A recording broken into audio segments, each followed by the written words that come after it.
چوری حرام ہے، پڑوسی کو تکلیف پہنچانا حرام ہے، رشتہ داروں کے ساتھ تعلقات منقطع کرنا حرام ہے، کسی پر ظلم کرنا حرام ہے، کسی کا مال ہڑپ کرنا حرام ہے، دکاندار کا بزنس کے اندر ملاوٹ کر کے چیزیں بیچنا حرام ہے، غلط ریٹ لگانا حرام ہے، جھوٹی قسمیں کھا کر کے مال بیچنا حرام ہے، ایکسپائر مال جو ہے وہ جھوٹ بول کر کے بیچنا حرام ہے، ڈپلیکیٹ مال جو ہے وہ اوریجنل کے نام پر بیچنا حرام. یہ جو چیزیں حرام ہیں ان حرام چیزوں سے بچنا ہے. تو ہم اب کہاں سے شروع کریں گے؟ جواب نمبر 1، سب سے پہلے تو ہم یہ دیکھیں گے کہ جو چیزیں مجھے ماننی ہیں میں تمام چیزوں کو مان رہا ہوں یا نہیں. تو پہلا کام تو یہ کرنا ہے، یعنی ایک مسلمان کہ میں اللہ کو مانتا ہوں ویسا ہی جیسے اللہ کے نبیوں نے کہا، میں اللہ کے نبی کو ویسا ہی مانتا ہوں جیسے اللہ نے کہا، میں مرنے کے بعد زندہ ہونے کو تسلیم کرتا ہوں، اللہ کس طرح سے تمام انسانوں کو زندہ کرے گا یہ اللہ کی قدرت میں میں تسلیم کرتا ہوں. تو وہ ایک چیپٹر ہم کو حاصل ہو گیا. اس کے بعد پھر سب سے پہلے جو چیزیں فرض ہیں ان فرض چیزوں کو انجام دینا ضروری ہے، وہیں سے شروع کرنا ہے. فرض ہے، سب سے پہلے نماز فرض ہے، اور نماز کی ادائیگی کے لیے ضروری ہے کہ آدمی وضو کرنا جانتا ہو اور غسل کرنا جانتا ہو. اور وضو اور غسل جو ہے وہ پاکی اور ناپاکی سے جڑا ہوا ہے، تو پاکی اور ناپاکی کو جان کر کے وضو سیکھنا ہے، غسل سیکھنا ہے، نماز سٹارٹ کرنی ہے. اب نماز کے سٹارٹ کرنے کے بعد پھر آپ نمازی بن گیا. آگے جب رمضان آئے گا تو رمضان کے روزے رکھنے ہیں. پھر جو ہی اللہ تعالیٰ شان و مال عطا کریں گے تو مال کی زکوٰۃ ادا کرنی ہے. اسی کے ساتھ یہ بھی دیکھنا ہے کہ کون کون سی چیزیں بحیثیت مسلمان کے مجھ پر حرام ہیں، ان تمام چیزوں سے میں آج ہی سے بچنا شروع کر دوں گا. تو بس اس طرح سے انسان اسلام میں آگے بڑھتا رہتا ہے، ترقی کرتا رہتا ہے، یہاں تک ایک اچھے درجے کا مسلمان انسان بن جاتا ہے. مدثر احمد خان صاحب بارہمولہ سے سوال کرتے ہیں، پوچھتے ہیں کہ مجھے اسلامی کتابیں پڑھنے کا شوق ہے. بہت مبارک، براہ کرم مجھے کچھ اسلامی کتابوں کے نام بتائیں جو مجھے علم، ایمان اور اسلامی فکر کے حصول میں مددگار ثابت ہو. ساتھ میں فرماتے ہیں دنیاوی علوم کا ایک طالب علم ہوں اور ساتھ ساتھ اسلامی لٹریچر پڑھنے کا بھی بہت شوق ہے. مہربانی کر کے کچھ کتابوں کے نام بتائیں جو اپنے مطالعے میں رکھوں. پہلی بات یہ ہے کہ آپ اور آپ جیسے بہت سارے جوان اسی طرح کا شوق رکھتے ہیں. اس طرح کے تمام جوانوں کو میں بہت بہت مبارکباد پیش کرتا ہوں.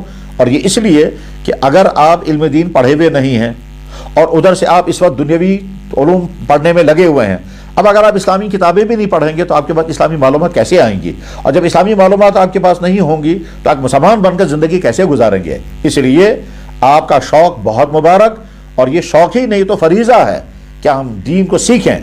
بہرحال میں مقرر دوبارہ آپ اور آپ جیسے جوانوں کو مبارکباد پیش کرتا ہوں جو یہ ظاہر کر رہے ہیں کہ ہمیں دینی کتابیں پڑھنے کا شوق ہے. اب پہلی بات یہ ہے کہ ہمیں قرآن بھی پڑھنا ہے، حدیث بھی پڑھنی ہے، فقہ بھی پڑھنی ہے، سیرت بھی پڑھنی ہے، اسلامی تاریخ بھی پڑھنی ہے، اور اپنے نفس کی اصلاح سے متعلق کتابیں، جو فکری اصلاح اور عملی اصلاح کی کتابیں، وہ بھی پڑھنی ضروری ہیں. دراصل اسلامی علوم الگ الگ شعبوں پر مشتمل ہیں.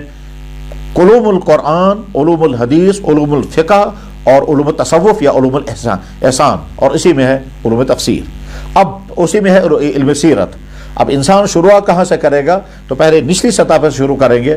اگر آپ نے قرآن پڑھ لیا ہے تو بہت اچھا ہے، اور اگر نہیں تو سب سے پہلے آپ کو قرآن کریم ناظرہ پڑھنے کا ایک اچھا انتظام کرنا چاہیے کہ جو بہت صحیح طور پر آپ کو ناظرہ قرآن شریف پڑھا سکے. پہلے کسی ایسے عالم کے پاس، کسی ایسے مدرس کے پاس، کسی ایسے امام کے پاس قرآن کریم پڑھنا شروع کر دیں، اور جب سادہ قرآن آپ صحیح طور پر پڑھنے لگیں گے تو آپ کا پہلا درجہ پورا ہو جائے گا. اور اسی بیچ میں آپ اپنی نمازیں بھی صحیح کر لیں اور ساتھ میں دعائیں بھی یاد کر لیں.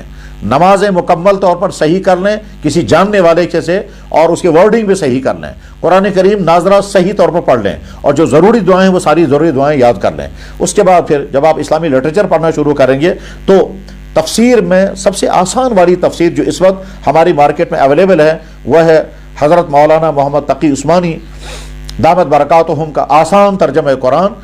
تقریباً اس سے زیادہ آسان ترجمہ قرآن اس وقت موجود نہیں ہے، اس لیے آپ آسان ترجمہ قرآن سے آغاز کر سکتے ہیں. اور اس میں بہت آسان اور بہت مختصر تشریحی حواشی بھی لکھے گئے ہیں.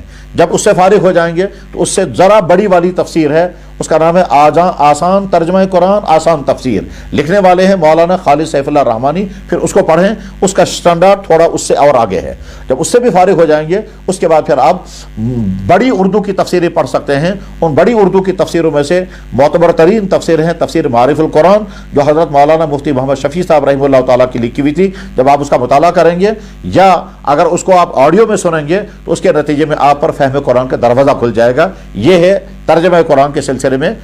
ساتھ میں قرآن کریم کا تعارف ہو جانا چاہیے، اس کے لیے کتاب ہے علوم القرآن۔ اس علوم القرآن میں آپ کو یہ سمجھ میں آئے گا قرآن کیا ہے، قرآن نازل کیسے ہوا، قرآن جمع کیسے ہوا، قرآن کا تعارف کیا ہے، قرآن کے متعلق ضروری باتیں کیا ہیں جو سیکھنے کی ہیں۔ علوم القرآن کے نام سے مختلف حضرات کی لکھی ہوئی کتابیں ہیں اور ہمارے مارکیٹ میں اویلیبل ہیں۔ یہ چیزیں تو آپ کو قرآن کے متعلق پڑھنی ہیں۔ ساتھ ہی میں قرآن لاجواب کتاب، یہ اس کا بھی مطالعہ کرنا چاہیے۔ اس کے نتیجے میں آپ کو قرآن کی حقیقت اور قرآن کی عظمت آپ کے دل میں آ جائے گی۔ نمبر 2 پر حدیث کا مطالعہ۔ حدیث کا مطالعہ بالکل شروعات سے جب کریں گے تو سب سے پہلے حدیث کی وہ چھوٹی کتاب پڑھنی چاہیے جس چھوٹی کتاب میں آسان حدیثیں، جن کے لیے گہرے غور و فکر کی بھی ضرورت نہیں، جس کے لیے طویل مطالعے کی بھی ضرورت نہیں، اور جس میں بہت لمبی دقیق بحثیں بھی نہیں ہیں۔ پہلے اس طرح کی حدیث کی کتابوں کا مطالعہ کرنا چاہیے۔ میں اگر مشورہ دوں گا تو میں آسان ترین حدیث کی کتاب کا مجموعہ کا مشورہ دوں گا، اور وہ ہے معارف الحدیث۔ یہ لکھی ہے حضرت مولانا محمد منظور نعمانی رحمہ اللہ تعالیٰ نے، جو شاگرد تھے حضرت علامہ انور شاہ صاحب کشمیری رحمہ اللہ تعالیٰ کے۔ انہوں نے معارف الحدیث کے نام سے احادیث کا ایک مجموعہ تیار کیا جس میں انسانی زندگی کے ہر شعبے سے متعلق احادیث ہیں، مگر وہ قانونی احادیث نہیں ہیں بلکہ وہ اصلاحی اور عملی احادیث ہیں۔ تو پہلے اس کا مطالعہ کریں۔ یہ کتاب انگریزی میں بھی اویلیبل ہے اور انگریزی کا ٹرانسلیشن کیا ہے ڈاکٹر آصف قدوائی رحمہ اللہ تعالیٰ نے، اردو میں معارف القرآن معارف الحدیث کے نام سے، اور انگریزی ترجمہ اس کا ہوا ہے جو غالباً یہاں کے مارکیٹ میں بھی ملتا ہے، اور اگر نہیں تو لکھنؤ سے یہ معارف الحدیث انگریزی والی چھپی ہے، اس کا مطالعہ کریں۔ جب اس کا مطالعہ کرنے سے آپ فارغ ہو جائیں گے اس کے بعد اس سے بڑی والی کتابیں آگے پڑھ سکتے ہیں۔ مثلا میں مشورہ دوں گا الترغیب والترہیب کا مطالعہ کرنا چاہیے جو علامہ منذری کی کتاب ہے۔ اسی طرح سے ریاض الصالحین کا مطالعہ کرنا چاہیے جو حضرت امام نووی کی لکھی ہوئی کتاب ہے۔ جب اس سے بھی فارغ ہو جائیں گے اس کے بعد پھر اگلی والی کتابیں ہیں جن میں سب سے پہلے مشکات شریف کا مطالعہ کرنا چاہیے۔ مشکات شریف کا ترجمہ انگریزی میں بھی ہے اور اردو میں بھی ہے، اس کی شروحات بھی ہیں۔ جب اس سے بھی فارغ ہو جائیں گے اس کے بعد والی کتابیں ہیں پھر صحاح ستہ، جس میں بخاری شریف، مسلم شریف، ترمذی شریف، ابو داؤد شریف، اور اس کے علاوہ دوسری حدیثی کتابیں ہیں جیسے سنن بیہقی، سنن دارمی، سنن دارقطنی، سنن سعید ابن منصور، صحیح ابن حبان، صحیح ابن عوانہ وغیرہ۔ یہ تمام کتابیں، یہ ہے حدیث کے مطالعے کا طریقہ۔ اور اس بیچ میں اگر کہیں بھی کوئی سوال پیدا ہوتا ہو یا کہیں کنفیوژن ہوتا ہو تو کسی قابل اعتماد آدمی کے ساتھ رابطے میں رہنا چاہیے اور اسے مسلسل پوچھتے رہنا چاہیے، خاص طور پر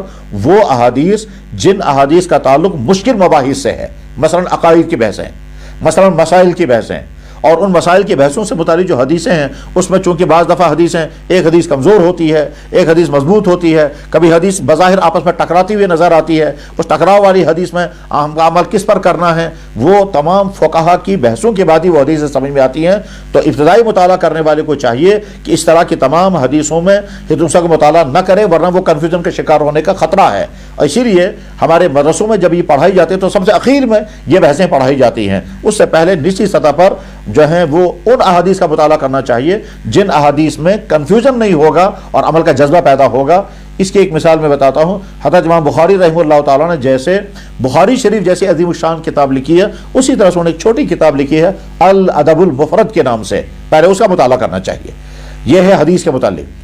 سیرت پاک پر ہزاروں کتابیں لکھی گئی ہیں، چھوٹی کتاب سے آغاز کرنا چاہیے۔ مثلا حضرت مولانا مفتی محمد شفیع صاحب نے چھوٹی سیرت کی کتاب لکھی ہے، اسی طرح سے علامہ سید سلیمان ندوی رحمہ اللہ تعالیٰ نے سیرت کی چھوٹی کتاب لکھی ہے۔ پہلے ان 2 کتابوں کا مطالعہ، اس کے بعد اس سے بڑی کتاب کا مطالعہ، اس کے بعد اس سے، اور اخیر میں جو بہت بڑی سیرت کی کتابیں لکھی گئی ہیں ان میں سیرت رحمت للعالمین، سیرت النبی علامہ شبلی نعمانی اور سید سلیمان ندوی، اسی طرح سے سیرت مصطفیٰ حضرت مولانا محمد ادریس کاندھلوی رحمہ اللہ تعالی، اور اسی طرح سے سیرت خاتم الانبیاء علامہ اظہری کی لکھی ہوئی کتاب ہے جو 5-6 جلدوں میں ہے۔ جب یہ بڑی والی سیرت کی کتاب آپ پڑھیں گے تو گویا سیرت کا سارا نقشہ آپ کے سامنے آ جائے گا۔ فقہ اسلامی میں آغاز کرنا چاہیے تعلیم الاسلام سے، وہ جو بہت چھوٹی کتاب ہے اور بچوں کے لیے لکھی گئی ہے، جب اس سے بیس بن جائے گی اس کے بعد اس سے اگلی والی کتاب ہے دین کی باتیں، یہ حضرت مولانا اشرف تھانوی رحمہ اللہ تعالیٰ کی لکھی ہوئی کتاب، اس کے بعد اس سے بڑی والی کتاب ہے اسلامی فقہ، پھر اس کا مطالعہ کرنا چاہیے، اور اس کے بعد اس سے بڑی والی کتاب اسلامی فقہ ہے دوسری اسی نام سے، اور لکھنے والے کا نام ہے حضرت مولانا زوار حسین، انہوں نے اسلامی فقہ پر ایک مفصل کتاب لکھی ہے، اس میں تقریباً ہر باب سے متعلق تمام اہم ترین مسائل ہیں، اور اس بیچ میں جہاں کبھی کسی مسئلے کے متعلق کنفیوژن ہو جائے، تشفی نہ ہو جائے تو کسی جاننے والے سے پوچھیں۔ تاریخ اسلام پر بے شمار کتابیں لکھی گئی ہیں، پہلے مختصر تاریخ پڑھنی چاہیے، مختصر تاریخ اسلام، اس کے بعد پھر اس سے والی مفصل تاریخ پڑھنی چاہیے، اور وہ مختلف لوگوں کی لکھی ہوئی ہیں، جن میں مثلا تاریخ ملت لکھی ہوئی کتاب ہے علامہ انتظام اللہ شہابی کی، اور اسی طرح سے تاریخ اسلام لکھی ہوئی ہے مولانا اکبر شاہ نجیب آبادی کی، اور بس یہ تاریخیں جب آپ پڑھیں گے تو آپ کا، اور اس کے بعد پھر علاقائی تاریخیں جو الگ الگ لکھی گئی ہیں، مثلا کشمیر میں اسلام کیسے پہنچا اس کے لیے الگ تاریخ پڑھنی پڑے گی، دوسرے کسی خطے میں اسلام کیسے پہنچا اس کے لیے الگ تاریخ پڑھنی پڑے گی۔ بس یہ ہے کتابوں کا ایک مختصر سا تعارف جس کے ذریعے سے آپ اسلامی فکر اپنے اندر پیدا کر سکیں گے۔ فکری طور پر جو کتابیں آج کے زمانے میں لکھی گئی ہیں، میں ان میں سے چند مصنفین کا نام بتاتا ہوں، ان مصنفین کی کتابوں کو اب آپ پڑھیں گے تو آپ کو بہت سارا فکری اور عملی فائدہ ہوگا۔ ان میں حضرت مولانا تقی عثمانی صاحب، ڈاکٹر حمید اللہ صاحب، حضرت مولانا پیر ذوالفقار احمد صاحب، اس طرح حضرت مولانا سید ابو الحسن علی ندوی رحمہ اللہ تعالی، اور اس طرح کی دوسری بہت ساری شخصیات ہیں، ان شخصیات کا لٹریچر پڑھنا چاہیے، اس کے نتیجے میں انشاءاللہ انسانی اسلامی فکر آپ کا مضبوط اور پختہ ہو جائے گا۔ خطبات جو لکھے گئے ہیں ان میں بعض بہت قیمتی اور علمی خطبات ہیں، جیسے ڈاکٹر حمید اللہ صاحب کے خطبات بہاولپور ہیں، علامہ سلیمان ندوی کے خطبات مدراس ہیں، حضرت مولانا ابو الحسن علی ندوی کے خطبات علمی ہیں، اسی طرح سے حضرت مولانا تقی عثمانی صاحب کے اصلاحی خطبات ہیں، حضرت مولانا پیر ذوالفقار صاحب کے خطبات فقیر ہیں یہ خطبہ، اور حضرت مولانا مفتی محمود صاحب نور اللہ مرکزہ کے خطبات محمود ہیں، یہ خطبات جب آپ پڑھیں گے تو اس کے نتیجے میں انشاءاللہ اسلامی فکر مضبوط ہوگا اور اسلامی ذہن بنے گا اور عمل کرنے کا شوق پیدا ہوگا۔ زبیر احمد صاحب سری نگر سے سوال کرتے ہیں، کشمیر میں اکثر لوگ سوشل میڈیا کا استعمال کرتے ہیں اور کئی قسم کے بہرا سنتے ہیں، ان میں سے کچھ لوگ وہ ہیں جن کا علم نہ ہونے کے برابر ہوتا ہے، وہ علماء کے خلاف بدزبانی بھی کرتے ہیں اور غلط بیان بھی کرتے ہیں، ساتھ ہی علماء کو برا بلا بھی کہتے ہیں، ان میں سے اکثر لوگوں کا علم نہ ہونے کے برابر ہوتا ہے، مہربانی کر کے اس پر تفصیل سے روشنی ڈالیں۔ اس سلسلے میں مختصراً یہ عرض کرنا ہے کہ کسی مسلمان کے لیے جائز نہیں ہے کہ دوسرے مسلمان کے خلاف بدزبانی کرے۔ اللہ کے نبی علیہ السلام نے ارشاد فرمایا، بخاری شریف میں حدیث ہے، سباب المؤمن فسوق، کہ مسلمان کو گالی دینا فسق ہے۔ اسی طرح سے اللہ کے نبی علیہ السلام کا ارشاد ہے کہ مومن نہ بد کلام ہوتا ہے، نہ بد زبان ہوتا ہے، نہ بدگو ہوتا ہے، نہ گالی گلوچ کرتا ہے۔ اب اگر کوئی آدمی کسی دوسرے مسلمان کے متعلق بد زبانی کرتا ہے تو یہ تو گناہ کبیرہ ہے، اور لیکن جس کے خلاف بد زبانی کی جائے اگر وہ عالم بھی ہے اور آپ اس کے خلاف بد زبانی کر رہے ہیں تو اور زیادہ برا گناہ ہے۔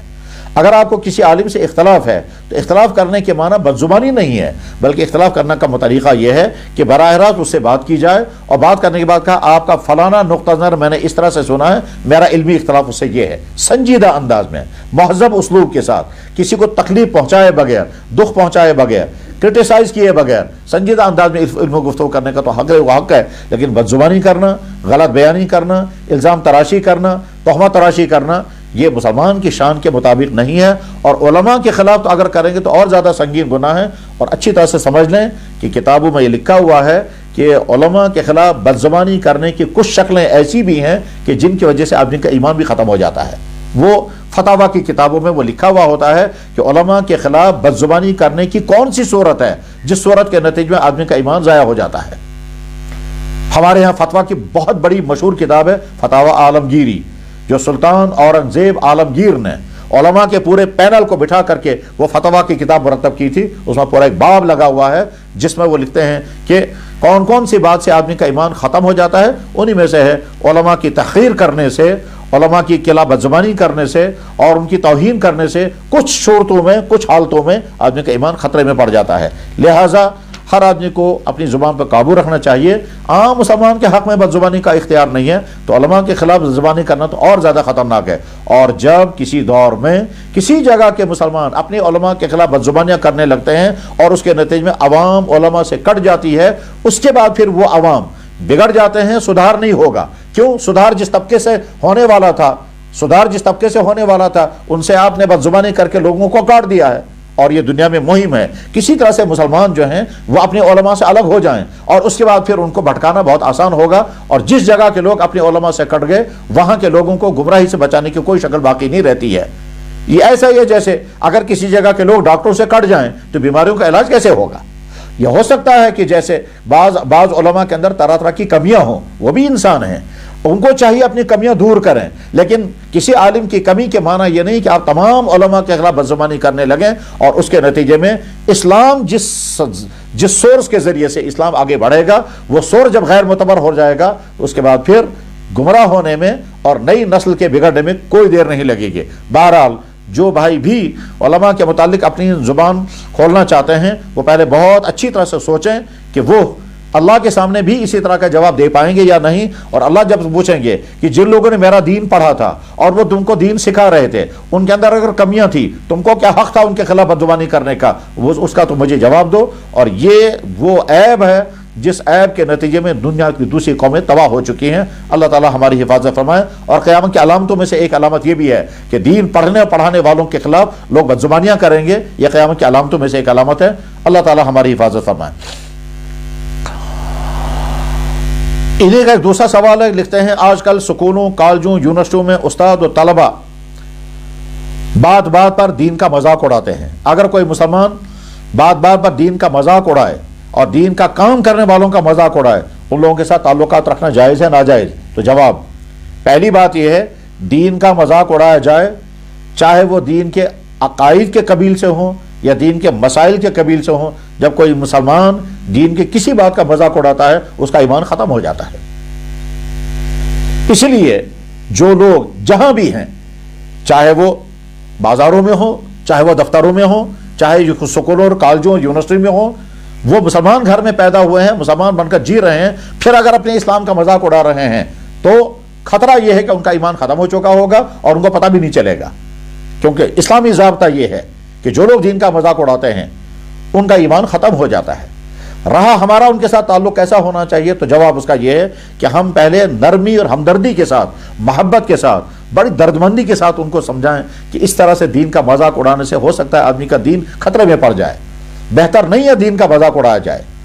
قرآن کریم میں اللہ تعالیٰ شانو فرماتے ہیں وَإِذَا رَأَيْتُمُ الَّذِينَ يَخُوضُونَ فِي آيَاتِنَا فَأَعْرِضْ عَنْهُمْ, جب آپ دیکھیں گے کچھ لوگ میرے دین کا مذاق اڑا رہے ہیں تو آپ ان سے اعراض کر لیں, ان سے دور ہو جائیں, ان سے دور. لیکن پہلے مرحلے پر ہم نرمی سے, محبت کے ساتھ, دلائل کے ساتھ سمجھانے کی کوشش کریں گے. اور اس طرح سے جیسے کوئی بچہ کسی نالی میں پڑا ہوا ہو اور وہ نالی میں گندگی کے ساتھ کھیل رہا ہو, تو ہم نفرت کرنے کے بجائے بچے کو ہمدردی کے ساتھ نکالنے کی کوشش کریں گے, صفائی کرنے کی. اسی طرح سے ان بھائیوں کے ساتھ مہیا. لیکن اگر وہ سدھرنے والے نہ ہوں تو پھر اپنے آپ کو دور رکھنا چاہیے, تاکہ ان کے اس مذاق اڑانے کی نحوست ان پر تو جو آنے والی ہے وہ آئے, اللہ تعالیٰ ان کو بچائے اور ہم پر بھی وہ نحوست نہ آ جائے. ویسے یہ صورتحال بے انتہا خطرناک ہے کہ جب لوگ اللہ کے نازل کیے ہوئے حکم کا مذاق اڑائیں, اللہ کے بیان کیے ہوئے حکم کا مذاق اڑائیں اور پھر اپنی جگہ مگن ہوں اور احساس بھی نہ کریں کہ ہم کیا جرم کر رہے ہیں. اللہ تعالیٰ حفاظت فرمائے. پھر وہاں یا تو ایسے لوگ مسلط ہو جاتے ہیں کہ جو جبراً ان سے کفر کروائیں گے, اور یا پھر اللہ تعالیٰ شانہ ان سے دین چھین لیتے ہیں اور چھیننے کے بعد ان کو ایسی بربادیوں میں ڈال دیتے ہیں. تو اللہ حفاظت فرمائے. دین کا مذاق اڑانا کسی سماج میں جب پایا جانے لگتا ہے, اس کے اگلے حالات بے انتہا خطرناک آتے ہیں, اور دنیا کے بے شمار خطوں کا یہی حال ہوا ہے. اللہ ہماری حفاظت فرمائے. اگر مسجد شریف میں امام صاحب سنتوں کے خلاف نماز پڑھا رہا ہو اور اس کی قرات بھی صحیح نہ ہو, تو اس کے پیچھے نماز پڑھنا درست ہے یا نہیں؟ اس کا جواب یہ ہے کہ پہلے یہ دیکھنا پڑے گا کہ امام صاحب سنتوں کے خلاف نماز پڑھا رہے ہیں وہ کیا غلطیاں ہیں, اور اسی طرح سے وہ جو قرات میں غلطیاں کر رہے ہیں وہ کس قسم کی غلطیاں ہیں. دراصل بعضی غلطیاں ایسی ہیں جن کی وجہ سے قرآن کے معنی بگڑ جاتے ہیں, تو اگر ایسی غلطی ہے تو پھر نماز ہی ٹوٹ جاتی ہے, اور ایسے امام کو امام رکھنا ہی صحیح نہیں ہے. وہ مسجد کے انتظامیہ والوں کی ذمہ داری ہے کہ ایسے شخص کو وہ امام نہ رکھیں جس کی قرات صحیح نہ ہو. جب ہم ہر چیز کے لیے سٹنڈرڈ ڈھونڈتے ہیں تو مسجد کی انتظامیہ والوں کی بھی ذمہ داری ہے کہ وہ کسی ایسے شخص کو امام بنائیں جس کے اندر کوالٹی موجود ہو، صفات موجود ہوں، اس کی قرات صحیح ہو، اس کا حلیہ صحیح ہو، وہ گناہ کبیرہ سے بچا ہوا ہو، اس کے عقائد صحیح ہوں اور تمام برے کاموں سے وہ بچا ہوا ہو۔ جیسے ہر چیز کے لیے ہم کوالٹی اور شرائط ہیں، اسی طرح سے امام کے لیے بھی شرائط ہیں۔ تو شرائط سے آراستہ انسان کو امام بنانا چاہیے، مسجد کی انتظامیہ کی ذمہ داری ہے۔ اور اگر کسی جگہ پر ایسا امام ہے جو سنتوں کے خلاف نماز پڑھا رہا ہے، قرات اس کی صحیح نہیں ہے، تو اس امام کے نماز کے درست سے نادرست ہونے کے لیے ضروری ہے پہلے اس امام کو چیک کرنا ہوگا، تاکہ یہ پتہ چل جائے کہ سنتوں کے خلاف کیا کیا غلطیاں ہیں اور جو غلط قرات ہے وہ کس درجے کی غلط قرات ہے، تب فیصلہ ہو سکے گا کہ اس کے پیچھے نماز پڑھنا صحیح ہے یا نہیں ہے۔ آپ نے دوسرا سوال کیا کہ مسجد کا امام کیسا ہونا چاہیے، تو جواب میں ہے اللہ کے نبی علیہ الصلوۃ والسلام نے ارشاد فرمایا کہ تم میں جو سب سے بہتر انسان ہے اس کو امام بنایا جائے۔ موجود لوگوں میں جو سب سے بہتر انسان کس اعتبار سے؟ علم کے اعتبار سے، اخلاق کے اعتبار سے، تقوی کے اعتبار سے، قرات کے اعتبار سے، آداب و اصول کے اعتبار سے، جس کے اندر سب زیادہ خوبیاں ہیں اسی شخص کو امام بنانا چاہیے۔ اس کو ہم دوسرے آسان لفظوں میں کہتے ہیں کہ کم سے کم امام کے اندر 5 باتیں پائی جانی چاہیے۔ نمبر 1، اس کی قرات بالکل صحیح ہو۔ نمبر 2، نماز کے ضروری مسائل سے وہ واقف ہو۔ نمبر 3، اس کے عقائد درست ہوں، غلط عقیدے کا حامل نہ ہو۔ نمبر 4، تمام گناہ کبیرہ سے وہ بچا ہوا ہو۔ اور نمبر 5، اس کا لباس اور وضاقت شریعت کے مطابق ہو۔ یہ 5 چیزیں کم سے کم اس کے اندر پائی جانی چاہیے تو اس کو امام بنایا جانا چاہیے۔ احادیث مبارکہ میں اس کی تفصیل آتی ہے باب الامامہ کے نام سے، اور فقہ کی کتابوں میں بھی آتا ہے کہ امام کس کو بنانا چاہیے اور ان کی صفات اور شرائط کیا ہونی چاہیے، اور اس میں یہ بھی آتا ہے کہ کس آدمی کی امامت مکروہ ہے، کس آدمی کی امامت درست نہیں ہے، کس آدمی کے پیچھے نماز پڑھنے کی ممانعت ہے، وہ الگ مسئلہ ہوتا ہے۔ لیکن بہرحال امام کے اندر کیا اوصاف ہونے چاہیے یہ اختصار کے ساتھ میں نے عرض کر دیا۔ محمد عمران صاحب جموں سے سوال کرتے ہیں، فرماتے ہیں یوٹیوب چینل سے پیسے کمانا جائز ہے ناجائز؟ کیا اس بارے میں کسی معتبر فقہ اکیڈمی کا کوئی فیصلہ ہوا یا نہیں؟ تو جواب یہ ہے کہ یوٹیوب چینل سے پیسے کمانے کی مختلف شکلیں ہیں، ان شکلوں میں سے کچھ شکلوں میں تو جائز ہے اور کچھ شکلوں میں ناجائز ہے۔ جمعیت علماء ہند کے زیر اہتمام ایک ادارہ ہے، ادارہ المباحث الفقہیہ، اس مباحث فقہیہ کے ایک سیمینار میں اس پر باقاعدہ بحث ہوئی ہے اور بتفصیل کے ساتھ وہاں مسائل طے ہوئے ہیں کہ سوشل میڈیا کے ذریعے سے کون سی شکلوں میں پیسہ کمانا جائز ہے اور کون سی والی شکل میں ناجائز ہے۔ خلاصہ یہ ہے کہ کچھ شکلیں جائز کی ہونے اور کچھ شکلیں ناجائز ہیں۔ محمد عرفان قاسمی صاحب بونجوا سے سوال کرتے ہیں، کہتے ہیں اگر کسی کو نئی گاڑی خریدنی ہو تو اس کی شرعی صورت کیا ہے جس سے انسان سود سے بچ سکے؟ جواب اس کا یہ ہے کہ نئی گاڑی خریدنے کے لیے تو عام طور پر جو بینکنگ کے ذریعے فائنانسنگ ہوتی ہے اس میں تو بہرحال سود ہوتا ہے، یعنی آپ گاڑی جب خریدیں گے اور بینک آپ کی طرف سے وہ پیسہ ادا کرے گا، آپ کو واپس بینک کو جب پیسہ بھرنا ہوگا تو اس میں سود دینا کا گناہ رہے گا۔ اب اس وقت سب سے آسان شکل جو بغیر سود کے گاڑی خریدنے کی بن سکتی ہے وہ یہ ہے، اگر کسی آدمی نے گاڑی خریدی ہو بینک سے اور وہ آپ کو وہ گاڑی بیچ دے اور اس کا اور بینک کا معاملہ ان کے درمیان رہے اور آپ کو وہ گاڑی بیچ دے اپنا نفع لگا کر، مثلا فرض کیجئے 4 لاکھ روپے کی گاڑی خریدی، بینک نے فائنانس کیا، اب یہ بینک کو پیسہ ادا کرتا رہے گا، چاہے یہ 5 لاکھ ادا کرے یا 6 لاکھ ادا کرے، جتنا دیر تک ادا کرتا رہے گا اتنا زیادہ انٹرسٹ دینا پڑے گا۔ لیکن ہمیں اس نے گاڑی بیچ دی مثلا 6 لاکھ روپے کی اور یہ 6 لاکھ روپے ہم انہیں قسطوں میں ادا کریں گے، تو ہمارے پاس یہ جو گاڑی آئی یہ جائز آئی، اور وہ جو بینک کو پیسہ دے گا وہ بینک ایک تو بنیادی گاڑی کی قیمت بھی دے گا اور اس کے ساتھ اضافی رقم جو سود کے نام پر دے گا، تو سود دینے کا گناہ اس شخص کو رہے گا۔ یعنی گویا جس شخص نے بینک کے تھرو گاڑی خریدی ہے وہ اگر ہمیں گاڑی بیچتا ہے اپنا نفع لگا کر اور ہم قسطوں میں پیسہ ادا کریں گے تو ہماری گاڑی جائز ہوگی۔ دوسری شکل یہ ہے کہ اگر کوئی بینک یا کوئی ادارہ تیار ہو جائے اس کے لیے کہ وہ گاڑی پہلے خود خریدے کمپنی سے اور گاڑی خرید کر پھر اپنا نفع لگا کر ہم کو بیچے، اور وہ جو نفع لگا کر ہم کو بیچے وہ نیٹ رقم کر کے ہم کو بیچے اور قسطوں میں ہم ادا کریں گے، تو یہ شکل بھی جائز بنتی ہے۔ مثلا فرض کیجئے کوئی ادارہ ہو اور وہ گاڑی ہم اس کے بعد جا کر کہیں گے ہم کو گاڑی خرید کر دے دو، یہ ادارہ کسی کمپنی سے گاڑی خریدے گی اور 5 لاکھ روپے کی گاڑی خریدی، مثلا ہم کو اس نے 6 لاکھ روپے کی گاڑی بیچی، تو ہم نے 6 لاکھ کی گاڑی خریدی اور یہ 6 لاکھ ہم قسطوں میں ادا کریں گے اس کمپنی کو، تو یہ جو ہم نے 6 لاکھ کی گاڑی خریدی 6 ہی لاکھ ہم نے ادا کی ہے، تو گویا ہم نے گاڑی بغیر سود کے خریدی۔ یہ دوسری والی شکل ہے۔ بس یہ دو شکلیں اس وقت ذہن میں رکھنی چاہیے. چند شکلیں اور بھی ہیں جن کے ذریعے سے ہم گاڑی خرید سکتے ہیں اور بغیر سود کے لیے دیے گاڑی ہم مہیا کر سکتے ہیں. اگلا سوال ہے, اکثر اسفار میں ٹول پلازا پر گاڑیوں کی نوعیت کی مناسبت سے حکومت کچھ رقم ٹیکس کے نام پر وصول کرتی ہے, کیا سود کی رقم ٹیکس میں دے سکتے ہیں یا نہیں؟ تو جواب یہ ہے کہ ٹول ٹیکس میں سود کی رقم نہیں دے سکتے. دراصل ٹول ٹیکس جو ہے وہ سڑک کا خرچہ ہے.